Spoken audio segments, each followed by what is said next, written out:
यसमा छ सबै क्याटेगोरीहरू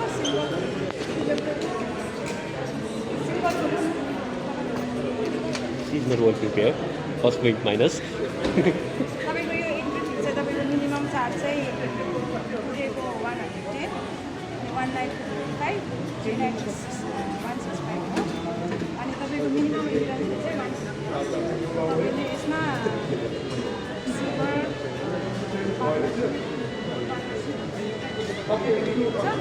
I'm here. कन्भिन्स भयो ए आगे बढ्दैन चाहिँ एकजना मात्र ढोल हो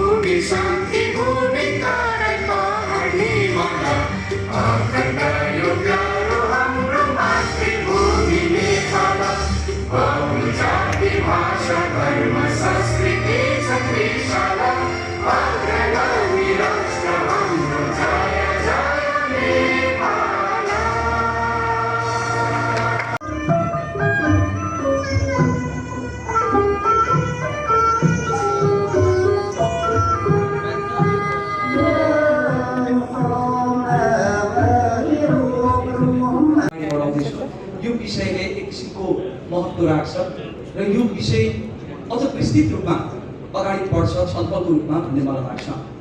हामीसँग माननीय मन्त्रीज्यू यिनै हुनुहुन्छ संस्कृति पर्यटन तथा नागरिक उड्डयन मन्त्री माननीय पृथ्वी पाण्डे। अब मन्त्रीज्यूकै यो उपस्थिति भएको बेलामा यो अझ सार्वजनिक भयो भन्ने मलाई लाग्छ। यो कुराले म एक्चुअली माननीय मन्त्रीज्यूका लागि सम्मान स्वरूप तालीको अपेक्षा गर्छु।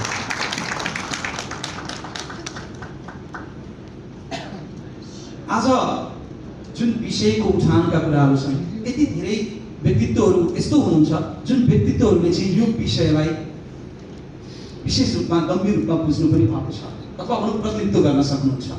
म त्यस्तो व्यक्तित्वलाई आसन ग्रहण पनि गराउँछु। योभन्दा पहिला मैले केही नाम लिनुपर्छ जुन नामलाई सम्मान होस् फेरि पनि ताली बजोस् भन्छु म। एनआरएनए बल्ल थाहा भयो कि नेपालको कल्चर यस्तो रहेछ भनेर आफ्नो आँखाले बल्ल देख्न पाएँ मैले द्याट टाइम। जब म विनर भएँ मलाई धेरै नै गर्व पनि फिल भएको थियो होइन। अनि thank you so much to Thai Nepali association NRNA अनि Myanmar culture department infra foundation अनि विभिन्न संस्था र संसारमा छरिएर बसेको नेपालीहरूले मलाई माया र सपोर्टले मलाई मेरो डान्स युनिभर्सको टाइटल जिताइदिनु भयो। मलाई धेरैभन्दा धेरै गर्व लाग्छ हजुर। र जब म थाइल्यान्ड फर्केँ जो म नेपालमा सिकेको कल्चरहरू म थाइल्यान्डमा सिकाउन मन लाग्यो। सो म थाइल्यान्डमा डान्स क्लास पनि खोलेँ। मेरो नेक्स्ट जेनेरेसन र साथसाथै मेरै जेनेरेसन या मेरो माथिको जेनेरेसनहरूलाई पनि मैले नेपाली कल्चरहरू सिकाएँ। नेपाली कल्चरको नृत्यको हिस्ट्रीदेखि नै मैले सिकाएको थिएँ। सो उहाँहरूले पनि धेरै नै थ्याङ्क यू। गहना जस्तै मात्रै बनाएर राखिदिएको छ त्यसलाई चाहिँ पर्टिकुलर राम्रो किसिमले चाहिँ त्यसलाई चाहिँ भाषा सङ्गीतलाई चाहिँ अब हुनुभए तापनि ध्रुव सत्य के हो भने यो नेपालको लागि रिलेटिभली नयाँ फेनोमेनन नै हो अन्य देशको तुलनामा। तपाईँले चाहे हाम्रो उत्तरको विधायक र राजनीतिज्ञलाई मात्रै लाउँछौँ। एक अर्काको अडेस राख्ने भित्ता बन्नु पर्दैन। हामी चाहिँ जोगी देख्दा भैँसी तर्सिने र भैँसी देख्दा जोगी तर्सिने अवस्थामा छौँ। तर हाम्रा सबैका गल्तीहरू छन्। त्यो गल्तीलाई आत्मसात गर्यो भने मात्रै त्यो सही रूपमा सुरुवात हुन सक्छ। त्यसैले पनि हाम्रा सहभागीहरूमध्ये 3 जना सहभागी सरकारका पदाधिकारीहरू हुन्छ। कुनै न कुनै रूपमा सरकारका बस्नुभएका अथवा सरकारमा जाने जहिले पनि हैसियत राख्नुहुने र अरूहरू चाहिँ यो अभियानमा जोडिनु भएको छ। त्यसैले पनि हामी यसलाई यो सम्भाषण अथवा मनोवादका रूपमा भन्दा पनि संवादकै क्रममा अगाडि मानव तस्करी अलिक धेरै बढिरहेको हामीले बुझिरहेका छौँ। त्यही भएर यहाँनिर आउनुभन्दा अगाडि चाहिँ नेपालबाट अलिकति रिसर्च गरेर आउनु अहिले भनेको यो मिडिया हरेक कुराहरूबाट हामीले चाहिँ इन्फर्मेसन पाउन सक्छौँ र नेपाली दाजुभाइ दिदीबहिनीहरू यहाँ कम्बोडियामा विभिन्न मानव तस्करीबाट चाहिँ भित्रिनु भएको छ भन्ने कुरा हामीलाई थाहा छ र यो कुरामा चाहिँ हाम्रो सरहरूले पहिले कुरा गरिसक्नु भएको छ। मैले यो बारेमा धेरै बोलिराख्नु पर्दैन, तर पनि मैले यहाँ आएर काम गरेर यहाँ देखिरहेको कुराहरू चाहिँ आफ्नो तर्फबाट भन्न गइरहेको छु। यहाँनिर चाहिँ अहिले जति पनि नेपालीहरू आइराख्नु भएको छ उहाँहरू चाहिँ इलिगली रूपले काहीँ कतैबाट कसैको प्रलोभनमा परेर आइराख्नु भएको छ र यहाँनिर चाहिँ उहाँहरू चाहिँ अलिकति त्यो लिगली रूपमा चाहिँ काम पाइराख्नु भएको छैन। त्यसलाई चाहिँ लिगली बनाउनु हुनु पर्यो भन्ने एउटा प्रस्तावना हो मेरो चाहिँ। उहाँहरूले पाइराख्नु भएको दुःख देख्दाखेरि मलाई पनि अलिकति नराम्रो लाग्छ। हामीहरू आउने बेलामा चाहिँ यहाँ कम्बोडियामा नेपालबाट नै एक्सपिरियन्स भएर आएको मान्छे भएको भएर हामीलाई त्यति गाह्रो भएन, मलाई त्यति गाह्रो भएन, मेरो साथीहरूलाई त्यति गाह्रो भएन। तर अहिले जो पनि यहाँ कम्बोडियामा आइराख्नु भएको छ उहाँहरूले चाहिँ अलिक धेरै दुःख पाइराख्नु भएको छ। त्यसको लागि चाहिँ जो कोही नेपालबाट आउँदै हुनुहुन्छ उहाँले चाहिँ एकदम बुझेर मात्रै आउनु। कम्बोडिया भनेको यस्तो राम्रो देश हो कि यहाँनिर धेरै अपर्च्युनिटीहरू छ, जबको अपर्च्युनिटी छ, बिजनेसको अपर्च्युनिटी छ, यहाँको मौसम एकदम राम्रो छ, त्यो मैले फिल गरेको हो। र यहाँहरू चाहिँ नेपालबाट आउँदाखेरि तपाईँहरू कसरी आउँदै हुनुहुन्छ, इन्डियाबाट आउँदै हुनुहुन्छ कि कुन तर्फबाट आउँदै हुनुहुन्छ, त्यो कुरा एकदम बुझेर आउनु होला। दुःख भोलि गएर यहाँ आएर दुःख पाउनुभन्दा आफूले पहिला सजग भएर आएको राम्रो। अनि मैले अरू अब यहाँ हुने नेपालीहरूबाट सुन्दै आएको, यहाँ आउँदाखेरि चाहिँ अलिकति नलेज भएको मान्छेहरू आउनुभयो भने अझ राम्रो हुन्छ। नलेज भन्नाले यहाँ कम्बोडियामा हामीले पाउने जब भनेको क्यासिनो लाइनमा मात्रै हो।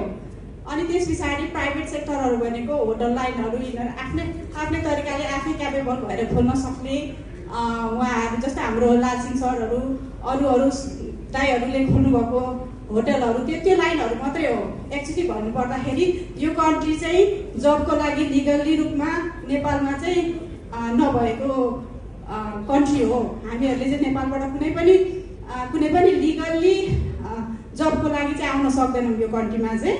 त्यो भएको हिसाबले जो कोही पनि कम्बोडियामा आउँदै हुनुहुन्छ तपाईँहरूले चाहिँ एकदम सर्च गरेर एकदम बुझेर आउनु होला। मेरो पनि कति साथीहरू पहिला नसोधिकन नबुझिकन आएर कति फर्केर पनि जानुभएको छ। अहिले सुन्दै आएको छु मैले यहाँनिर चाहिँ कम्बोडियामा धेरै मान्छेहरू चाहिँ मानव तस्करी अनुसार भएर आउनुभएको भएर उहाँहरूले चाहिँ कतिले त अब यो एनआरएनको तर्फबाट उहाँहरूको थ्रोबाट सल्युसनहरू पाउनु भएको छ, कति त अझै पनि बिजोग भएर बस्नु भएको छ भन्ने सुन्नमा आएको छ। त्यो सुन्दाखेरि एकदम दुःख लाग्छ मलाई पनि। त्यसको लागि चाहिँ यहाँ एनआरएन जस्तो यस्तो ठुलो सङ्गम प्रोग्राम भइरहेछ, त्यो कुराहरू चाहिँ अहिले चाहिँ मैले आएर थोरै भए पनि भन्न पाएको छु।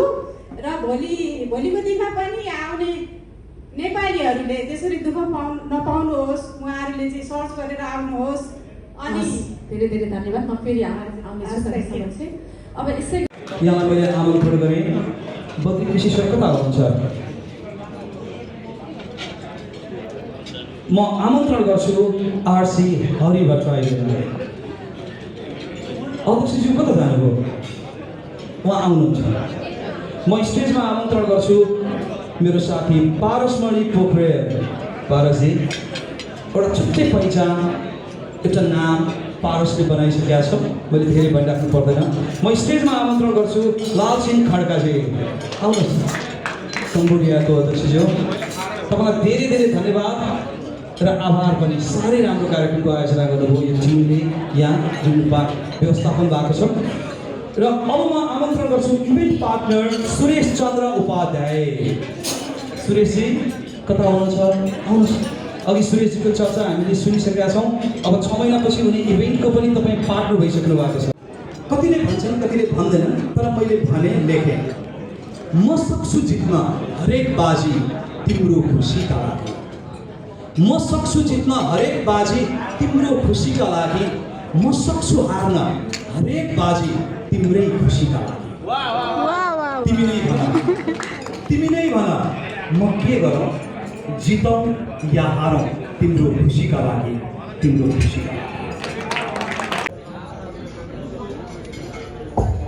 बुद्धि गुरुङ एनसीसी कोरिया बुद्धि आउँदै हुनुहुन्छ बुद्धिजी बुद्धिजीको अनाउन्स गरिसके कार्यक्रमको आएका आउँदैछ लास्टमा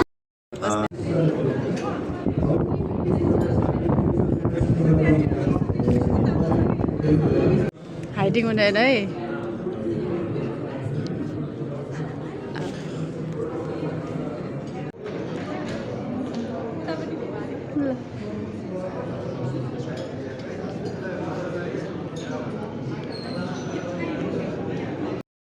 मलाई सबैले जिस्काउँथे कि यो इन्डियन कहाँबाट आयो यो मधेसी कहाँबाट आयो म सुरु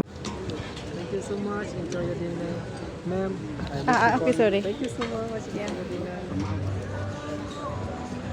के छ हेरौँ है यसो म चाहिँ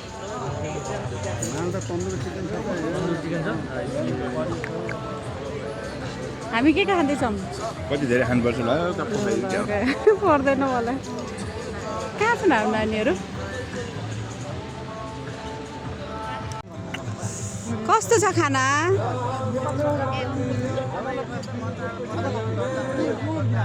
आन्टी ह्याप्पी खुसी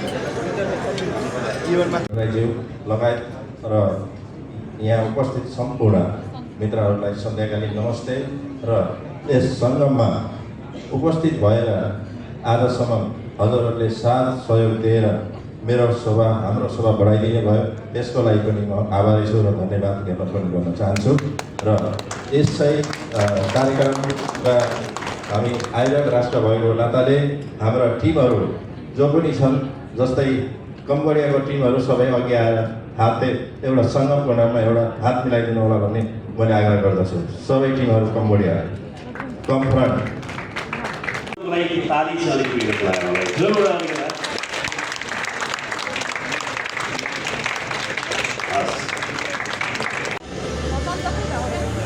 कस्तो छ खाना Looks delicious, but I'm not yet tried. Let's see, I'm trying.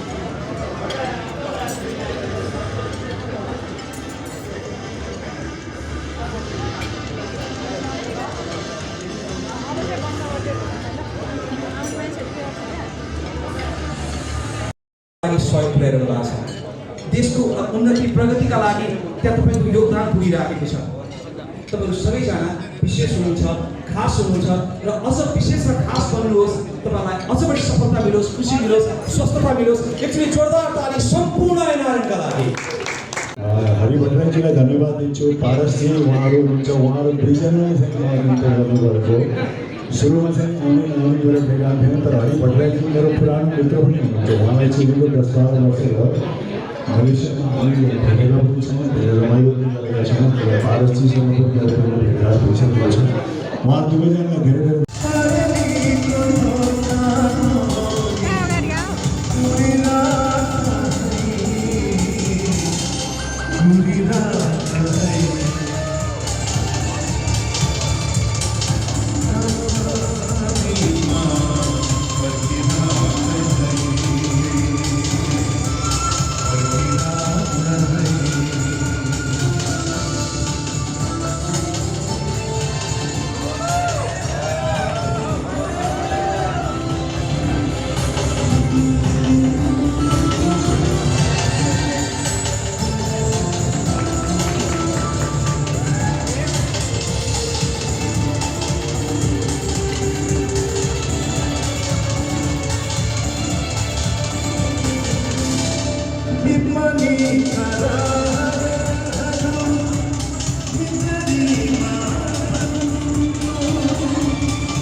Maya,